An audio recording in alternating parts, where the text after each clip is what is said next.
YouTube? How's it going, ladies and gentlemen? I've got a friend of mine here, Robbie Sosh. Yes, sir. And he has this pretty unique rat rod here, Mel Jeep, as you can see in the background. We're going to do a little walk around, and he's going to talk about it a little bit and let me know what he's got. All right, Robbie. So what motivated you to do a Mel Jeep? So the Mel Jeep deal, a friend of mine passed away, and he had this tub, and his widow said, let's build something in memory of Joey. So several years ago, I put it together, and that's why I built a Mel Jeep, because nobody has one, and it's kind of unique, and here we are. That's what drew me to it initially anyway. Yes, sir. So we also have my little daughter right here on my leg. All right, Robbie, so what about engine and transmission? Motor's a 355 Chevrolet, mild cam, give it a little sound, turbo 400 transmission. It's got a stall converter to compensate for the camshaft, big and drivable. It's just a good street-friendly motor. It runs out good, pump gas. It's just all around a good, versatile setup. Okay. What about transmission? Turbo 400. It's got a lot of goodies in it. Got a stall converter, like I said, just because it's so light and be able to move out pretty good. Okay. Rear end? It's 9-inch Ford. Got a nodular center section, Moser axles, a lot of good parts. Cool. Just because I didn't want to have a breakdown when we were out on the road traveling.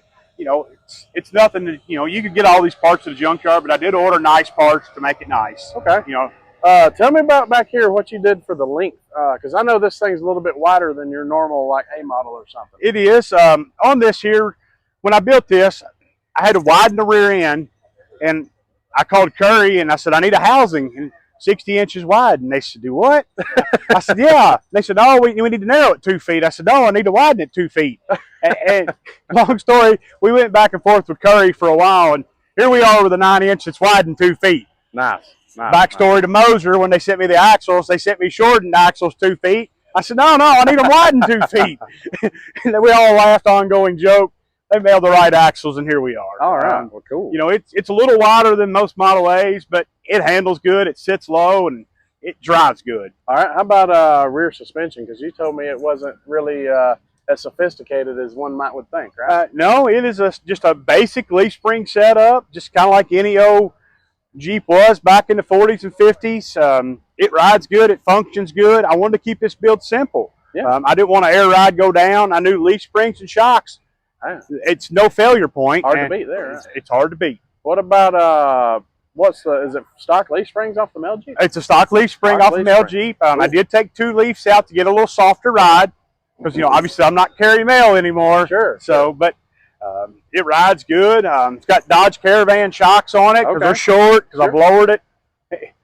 You know, it's only been lowered about 10 inches. Yeah. Only. Nothing real too crazy about it, but cool. All right. So this thing, obviously being a Mel Jeep, what did you do about the right-hand drive? So the right-hand drive, that is a Vega steering box that I took the original center shaft out of and machined it opposite of factory to make it turn right-hand drive. Nice. It was a one-off piece. Nobody makes a manual right-hand drive for a straight axle. So I chucked it in the lathe and started machining, and here we are. Well, when nobody makes it, you gotta make it yourself. Yes, right? sir. Yeah. Yes, sir, I do. All right. Well, how about future plans? You got future plans for it? Future plans, I got a new frame built. It's going to be totally all laser cut. It's going to have totally different wheels. It's going to set a lot lower. We're going to chop it 5 inches. I'm going to section it about 1 foot. Next year, it's going to be totally revamped. It's not even going to look like the same deal. It's going to have a sliding rag top in it. It's going to be the same motor, just a lot different. I like to change it up every once in a while. You know what that means? A new interview. All right, Robbie, so you said you done power tour in this, right? I did power tour on it. We've actually done a couple of them in it. It drives well. Like I said, I built a little camper. It looks like a mailbox to sleep in. Yeah. It gets a lot of stairs. The fuel mileage is not the best, but it's miles per gallon when you get a hot rod. That's what I'm talking about. How many miles was that round trip? It's about 2,200 for 7 days. Okay. So 2,200. And how many stops? It's 7 stops, 7 days. Okay. 7 stops, 7 days, 2,200 miles in a Mel Rat Rod Jeep. What more could you ask for? Robbie, I appreciate it. Thank you, sir. Thank you, sir. Thanks for the interview. All right, absolutely. You guys have a good one.